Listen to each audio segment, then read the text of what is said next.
Você se sentiu preso por hábitos que te afastam de Deus? E se eu te falasse que sim, é possível se libertar disso e viver plenamente em Cristo Jesus? Sim, isso mesmo. Fique comigo nesse vídeo e vamos juntos falar um pouco sobre deixar a antiga vida e viver uma nova em Cristo Jesus. Me chamo João e esse é o nosso quadro Devocionais.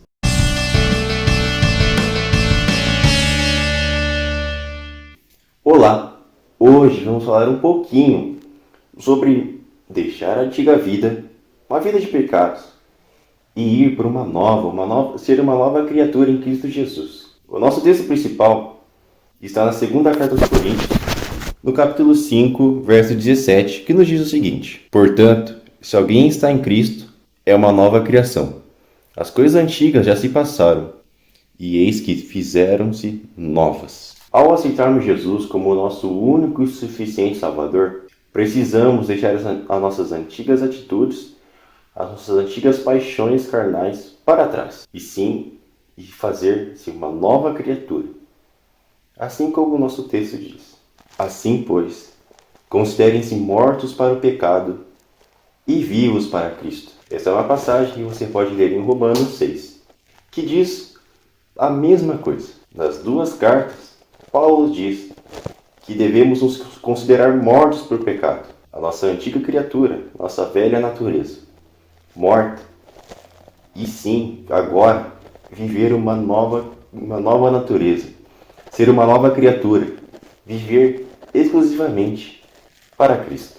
Isso significa que não devemos deixar o pecado ser soberano em nossas vidas.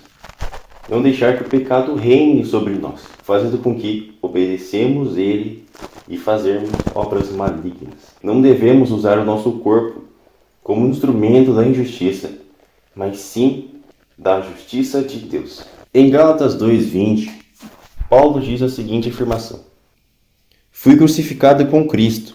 Assim, já não sou eu quem vive, mas Cristo vive em mim. Como dito, viver em Cristo, viver para Cristo, significa abandonar todas as nossas vontades que tínhamos antes de o conhecer. Significa, ao ter a opção de pecar ou a opção de fazer o certo, sempre escolher fazer o certo.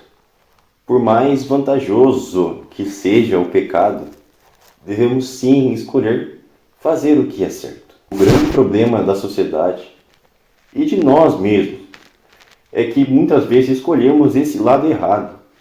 Escolhemos as vantagens que o pecado pode nos proporcionar, que são puras ilusões, puras mentiras do diabo, que ele usa para poder tentar você e fazer com que você fique cada vez mais longe de Deus.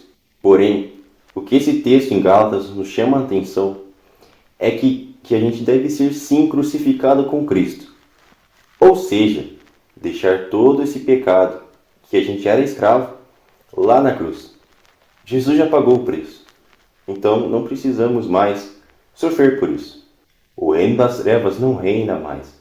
Não tem mais autoridade sobre nós. Por isso, devemos escolher o caminho certo e a vida nova em Cristo. Jesus é o cara que morreu por mim e por você. Pelo seu amigo, pela sua tia, pelo seu pai ou pela sua mãe.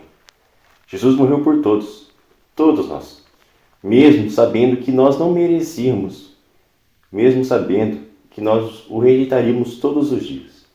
Mas mesmo assim ele escolheu morrer por nós. Ele sabia que ia ser humilhado, maltratado e rejeitado, mas por amor morreu, para que todo aquele que nele crê não venha perecer, mas sim venha ter a vida eterna. Ao entendermos o verdadeiro significado da crucificação, entendemos que não foram os humanos que mataram Jesus, mas sim eu e você. Nós diariamente matamos ele. Aonde? Bom, no momento em que você prefere mentir, no momento em que você prefere roubar, enfim, o que seja, no momento em que você prefere o pecado ao invés da verdade. Pense da seguinte forma: eis que você está aqui, tranquilo na sua, e o diabo vem falar no seu ouvidinho: Ah, vai lá, minta para o seu pai. Roube aquela bala do supermercado. Eles não vão perceber. O que você está fazendo? Bom, você está dizendo para Jesus: eu não me importo com você. Não no sentido literário, claro, eu entendo. Mas sim, é como se fosse. Como se você estivesse olhando para Jesus no exato momento da crucificação e falasse que o que ele está fazendo não é importante, não tem valor. Porque você não se importa com aquilo e quer continuar com a sua vida de pecado. É basicamente isso que fazemos ao escolhermos a vida errada, ao escolhermos pecar ao invés de fazer o certo. Conseguimos fazer esse simples ato, um simples ato de dizer não para o pecado e sim para Cristo. Deus, ele é fiel e justo para nos perdoar. Como diz 1 João 1:9. A graça de Deus é maior do que qualquer coisa. Lembre-se de Romanos 5:20, onde diz que onde abundou o pecado, superabundou a graça. Bom, eu tenho um vídeo em específico falando somente da graça de Deus. Vou deixar acima nos cards o vídeo, caso depois você queira dar uma conferida. Mas em resumo, a graça nos dá força para resistir o pecado e viver na plenitude em Cristo Jesus. Lembre-se das palavras do próprio Jesus em João 3, onde nos diz que quem não nascer da água e do Espírito não pode entrar no reino de Deus. Assim como Davi falou em seu Salmo de número 51, dos versos 10 ao 12, onde ele nos diz: crie em mim, ó Deus, um coração puro e renova-me um espírito inabalável. Não retire-me do seu espírito. Assim devemos ser nós. Pedir diariamente, constantemente para Deus um coração puro, um espírito inabalável. Um espírito que não se deixa levar pelas tentações do inimigo. Mas sim, um inabalável. Um espírito forte. Também precisamos buscar diariamente ser parecidos com Ele. Efésios 5:1 nos lembra, para sermos imitadores de Deus, como filhos aprovados. No momento que pecamos, nos afastamos de Deus. É como se fôssemos o filho pródigo. Em Lucas 15, conta a sua história. Onde tinha tudo o que ele poderia querer. Tinha tudo o que precisava. Mas decidiu se aventurar no mundo. Aventurar nas coisas que as pessoas falaram para ele, por exemplo. E foi atrás de viver a sua vida.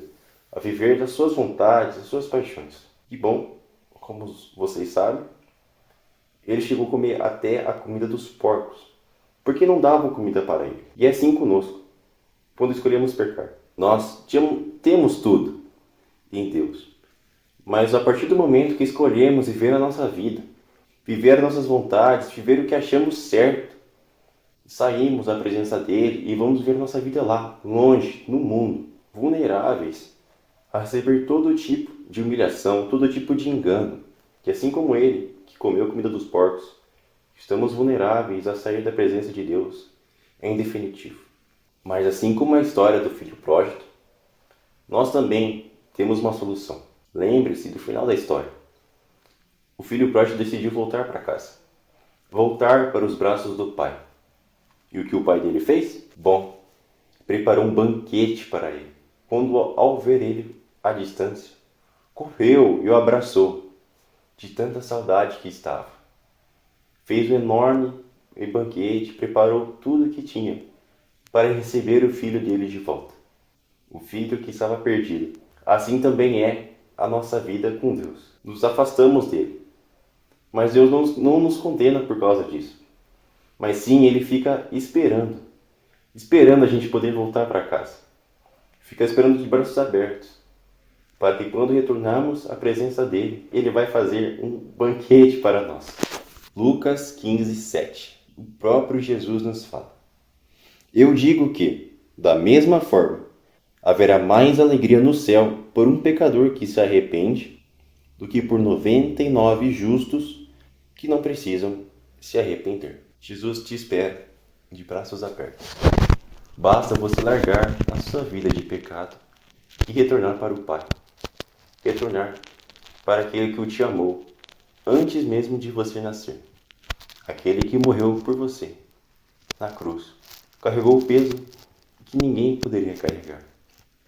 E ele fez isso por amor a você. Devemos buscar viver para Deus.